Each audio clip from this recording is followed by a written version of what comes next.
और एमपीएस हैं वो सारे बल्लूच हैं। सवाल ये कीजिए कि जो रिसोर्सेज अभी दिए जा रहे हैं क्या वो हलाल इस्तेमाल हो रहे हैं या वो खयानत में जा रहे हैं? किसके इन पर रिस्पॉन्सिबिलिटी है इसकी कि वो सही इस्तेमाल नहीं हो रहे? बलूचिस्तान के MNAs and MPS and the prime minister and the chief minister वो रिस्पॉन्सिबिलिटी उन लोगों के पास है जिनके हाथ में इख्तियार और पैसा है। आज वो पैसा खयानत में अगर जा रहा है तो मजीद 10 अरब भी डाल देंगे, 100 अरब भी डाल देंगे तो वो कहां जाएगा? ऑटोनॉमी दिए बगैर ये मसला कैसे हल हो सकता है? हम आपको बताएं, प्रोविंशियल ऑटोनॉमी की पहले इस्तिलाह को समझ लीजिए। ये ब्रिटिश इस्तिलाह है। आप जब तक किसी इस्तिलाह के बैकग्राउंड को ना समझ, आप मस्जिद को गुरुद्वारा नहीं कह सकते क्योंकि मस्जिद का नाम मस्जिद है, उसका एक बैकग्राउंड है। जो प्रोविंशियल ऑटोनॉमी की जो इस्तिलाह है ये अंग्रेजों ने इजाद की थी अपने ब्रिटिश कॉलोनियल पीरियड में, क्योंकि वो उनकी ब्रिटिश एम्पायर थी और वो उस पर जहां कब्जा करते थे जाके वहां के मकामी राजे महाराजे से कहते थे कि हम तुमको लोकल ऑटोनॉमी देते हैं, तुम अपनी पुलिस, अपनी फौज, अपनी सारा सिलसिला रखो, ऊपर कानून हमारा चलेगा। ये कॉलोनियल पावर ने अपने लोगों को गुलाम बनाने के लिए जो आजादी मांगते थे उनको चुप कराने के लिए एक रूल रखा हुआ था। अमेरिकन कॉन्स्टिट्यूशन में, दुनिया के किसी और कॉन्स्टिट्यूशन में प्रोविंशियल ऑटोनॉमी का ये इस्तिलाह है ही नहीं। और चूंकि हमारे हुक्मरान सारे अंग्रेजों के गुलाम हैं, जहनियत, सोच, फिक्र, सारा निजाम, अपनी सोच तो कोई नहीं, ओरिजिनल थिंकर तो कोई नहीं है इसमें। मुजीबुर रहमान के मुंह में इंडियंस ने ये लफ्ज डाला था प्रोविंशियल ऑटोनॉमी का जब उसने अपने 6 पॉइंट्स निकाले थे ईस्ट पाकिस्तान को तोड़ने के लिए। वो 6 पॉइंट्स अगर आप पढ़ लीजिए उठा के, कि जिसमें ये कहा जा रहा है कि बैंक अकाउंट्स भी अलग अलग होंगे ईस्ट पाकिस्तान और वेस्ट पाकिस्तान के, फोर्सेज भी अलग अलग होंगी, यानी वो प्रोविंशियल ऑटोनॉमी के नाम पे वो 6 पॉइंट्स उसने ऐसे दिए थे कि विच वाज अ साइन कि ये मुल्क तोड़कर अलग करना चाहते हैं। और इस हुक्मरान यहां के इतने बेवकूफ थे कि वो इस बात को समझे ही नहीं और वो इस पे बहस करते रहे कि 6 के बजाय तुम 4 ले लो, 3 ले लो, 2 ले लो, 1 ले लो, यानी इस पे आर्गुमेंट होती रही without realising it was an Indian planted drama. Provincial autonomy की इस्तिलाह इस एनवायरनमेंट में बिल्ड की गई थी और एक भी मान लेते तो मुल्क टूटता। खुदा ना खास्ता वो तारीख दोहराती हुई दिखाई तो नहीं दे रही आप? नहीं, इसलिए नहीं कि देखिए इसके बावजूद के मुक्ति बहानी 2.5-3-4 लाख की मुसल्लह फौज इंडियंस ने तैयार की थी, इंडियन ऑफिसर्स को लीड करते थे, उसके बावजूद मुक्ति बहानी भी ईस्ट पाकिस्तान नहीं तोड़ सकती थी जब तक इंडियन इन्वेजन ना हुई, 5-6 लाख इंडियन फौज अंदर ना दाखिल हो गई। वो सूरत हाल बलूचिस्तान में नहीं है। बलूचिस्तान को अल्लाह न करे अलग करने के लिए कम से कम 4-5 लाख 10 लाख की फौज बाहर से जब तक दाखिल नहीं होगी बलूचिस्तान अलग नहीं होता। और इंशाअल्लाह अब अल्लाह के फजल से with a nuclear Pakistan it can not be done. Balochistan में हमारी फौजें कम है, डिफेंसेस वीक हैं, इसमें कोई शुबा नहीं है। लेकिन आपने मोर और लेस उस वक्त के और इस वक्त के रहनुमाओं को कुछ एक ही लेवल पे रखा। रहनुमा एक जैसे, सर्कमस्टांसेस हालात डिफरेंट है। उस वक्त हम न्यूक्लियर पावर नहीं थे, उस वक्त हमारी एक जियोग्राफिक एंटिटी नहीं थी, 1000 मील का फर्क था। उस वक्त 6 करोड़ की आबादी खिलाफ हो गई थी आपके। बलूचिस्तान में 90% बल्लूच पाकिस्तान से प्यार करने वाले लोग हैं। बल्लूच, ये जनरल परसेप्शन जो ये शोर करने वाले देते हैं कि ये पूरी बलूचिस्तान की कौम हमसे अलग हो गई है, रबिश। 99% बल्लूच पाकिस्तान से प्यार करने वाले गैरतमंद, दलेर, इज्जतदार लोग हैं और ये इनको खुद मालूम है कि अगर ये हिंदुओं के साथ मिलकर और अमेरिकन के साथ मिलकर पाकिस्तान तोड़ने की बात करते हैं तो क्या कल हिंदू और अमेरिकन इनको आजाद छोड़ देंगे? जो रिसोर्सेज है यहाँ पे क्या इन बलूच सरदारों को दे दिया जाएगा?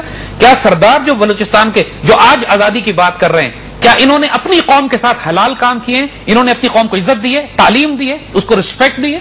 नो। सही। अच्छा, बस वक्त थोड़ा सा रह गया, मैं इन पे आपका कमेंट जरूर लेना चाहती हूँ इस पे कि ये जो इस तरह हमने निकाली तालिबानाइजेशन की और हमने इसको एक जन बना दिया जो बोतल से निकल गया, बोतल टूट चुकी है। कराची को लेके भी इस टर्म को बहुत इस्तेमाल किया जा रहा है। एमक्यूएम का बार बार कह रहा है कि कराची तालिबानाइजेशन ये बिल्कुल झूठ बात है, बिल्कुल झूठ। इसलिए कि कराची में वो अवामी नेशनल पार्टी का बहुत होल्ड है, कराची में पश्तून पॉपुलेशन बहुत ज्यादा है और ये चूंकि इनका फसाद हो गया अवामी नेशनल पार्टी के साथ, पश्तून ये झगड़ा करवाना चाहते हैं पश्तूनों और उर्दू स्पीकिंग के दरमियान, लिहाजा सारे पश्तून इनके नजदीक तालिबानाइजेशन या तालिब हैं। कराची में सेक्टेरियन इश्यूज, मिलिट्री, एक मजहबी दहशतगर्द एक पुराना फिनोमेना है, बरसों से चला आ रहा है, मगर 1 करोड़ 20 लाख की आबादी को 400-200 मिलिटेंट्स कंट्रोल नहीं कर सकते। खुद कुछ हमले हो सकते हैं, धमाके हो सकते हैं, कोई तालिबानाइजेशन नहीं हो रही कराची में। ये जो कुछ है ये सियासी फसाद है, डिसेप्शन है, झूठ है, डिसइंफॉर्मेशन है। और जिस तरह देखिए, तो ये साबित करने पे तुली हुई दिखाई देती है। देखिए, हम आप फर्ज करें ना कि इनका होल्ड कमजोर हो रहा है इस वक्त वहां पे कराची में, और कराची में पश्तून पॉपुलेशन डेवलप हो गई है। पीपल्स पार्टी के साथ इनके, क्योंकि जरदारी साहब ने दोस्ती इनके साथ की हुई है, पीपल्स पार्टी के एलिमेंट्स ने तो नहीं की हुई। फिर दूसरी जो वहां पे मजहबी जमातें हैं वो स्ट्रांग हो रही हैं और एमक्यूएम के अपने अंदर बड़ी फूट पड़ी है पिछले दिनों। लिहाजा अब stage has come, they have started to panic. Power authority इनके पास है, so with the government power and authority they are creating a bogey, एक एनवायरमेंट क्रिएट कर रहे हैं कि कराची में आग लगने वाली है, तालिबान आ गए, सारा सिस्ता हो गया। It is nothing like this. ये भी एक आई फेल टू अंडरस्टैंड इस कि अगर मैं ओवरऑल सारी सूरत हाल को देखूं, आपने बलूचिस्तान की बात की, आपने कराची की बात की, सवात की बात की, अभी डिस्प्लेस्ड लोग आए हैं, अगर वो खुदाना खासा ठीक से फैसिलिटेट नहीं होते वो लोग डिस्करेज होंगे, डिमोरलाइज होंगे। जो और इलाके जो आपने प्रॉब्लम्स बताई, बेशक करने वाले हुक्मरान है और रहनुमाएं, सफर करने वाली عام عوام ہے. اس کے بعد جب ہم حکمرانوں کے حوالے سے بات کرتے ہیں, آپ نے کہا جی ایگزاجریٹڈ باتیں کرنا شروع کر دی انہوں نے, بلوچستان الگ ہو جائے گا, یہ ہو جائے گا, وہ ہو جائے گا. اس صورتحال میں حکومت کو آپ کہتے ہیں کمزور ہے, کیسے سنبھلے کی صورتحال؟ لوگ ڈیمورلائز ہیں. اس حکومت کو تبدیل کرنا پڑے گا. I am very blunt with you hair.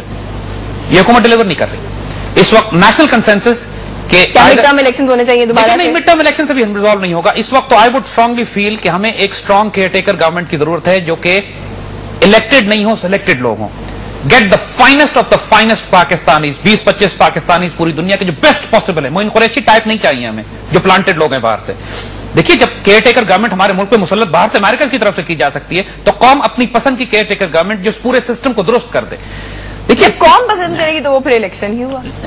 قوم سے مطلب ہے کہ جو پاور گروپس ہمارے ہیں, ہمارے انٹلیکچوئلس کو, ہمارے پاور گروپس کو, ہمارے تھنک ٹینکس کو, ہماری آرم فورسز کو, ہمارے میڈیا کو, they have to get together and form consensus کہ نہیں یار بہت ہو گیا, یہ حکومت نہیں چل پا رہی, انہوں نے اپنی لمٹس کراس کر لی ہیں. اگر بلوچستان کی حکومت پاکستان کے قومی ترانے پہ پابندی لگنے پہ اور جھنڈے کے اتارنے پر شور نہیں کرتی, احتجاج نہیں کرتی, پھر اس حکومت کو وہاں رہنے کا کوئی. اچھا میں اس سے ایگری اس لیے نہیں کروں گی کہ جس حکومت لوگ خود الیکٹ کر کے لے کے آتے ہیں اس پر سے تو ٹرسٹ لوگوں کا جلدی چلا جاتا ہے, تو جو اس طرح سے حکومت آئے گی لوگ کیسے ٹرسٹ کریں گے؟ دیکھیے بات یہ ہے they have to deliver. It's the question of deliverance. اگر وہ آپ کو سیلف ریسپیکٹ دیتی ہے, عزت دیتی ہے, اسٹینڈ لیتی ہے. صرف کوئی حکومت اگر آ کے یہ فیصلہ کر لے کہ ہم ڈاکٹر عافیہ کو واپس لے کر آئیں گے اور نیٹو کی سپلائیز روکیں گے, یقین کیجیے اس سے کوئی فرق نہیں پڑتا کہ الیکٹڈ ہے, سلیکٹڈ ہے, ڈیموکریٹک ہے, مارشل لا ہے. لوگوں نے اس کو وہ ریسپیکٹ دینی ہے کہ جو اس سے پہلے کسی حکومت کو نہیں دی گئی. تو کیا یہ حکومت اگر چاہے تو کہ کھڑی نہیں ہو سکتی, سب کچھ نہیں کر سکتی؟ اس حکومت میں ان تیلوں میں وہ تیل ہی نہیں ہے. I am very honest with you, ان میں وہ تیل ہی نہیں ہے. اگر ہم لوگ جن گروپس کا بھی آپ نے نام لیا کہ یہ لوگ بیٹھ کے سلیکٹ کریں, اگر یہ لوگ سپورٹ کریں, کسی طرح کی بیکنگ پرووائڈ کریں, کسی طرح کے مشورے پرووائڈ کریں, it can be done to an extent. کیونکہ اس وقت زرداری صاحب کا جو کیمپ ہے اور گیلانی صاحب کے جو کیمپ ہے اس میں شدید اختلاف ہے.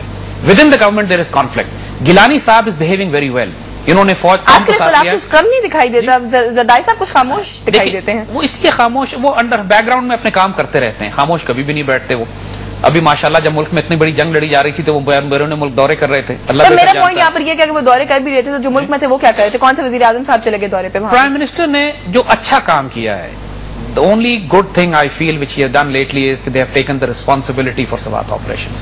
ایک پولیٹیکل مینڈیٹ ریسپانسبلٹی لے کے آرمی کو مینڈیٹ کیا ہے, اور اب اگر یہ ہمت کا کام کیا, بلکہ بہت زیادہ ہمت کا کام کیا ہے کہ یہ وہ کام ہے جو پچھلے 1.5 سال سے نہ پرائم منسٹر نے کیا تھا, نہ کیبنٹ نے, نہ پارلیمنٹ نے, پریزیڈنسی نے.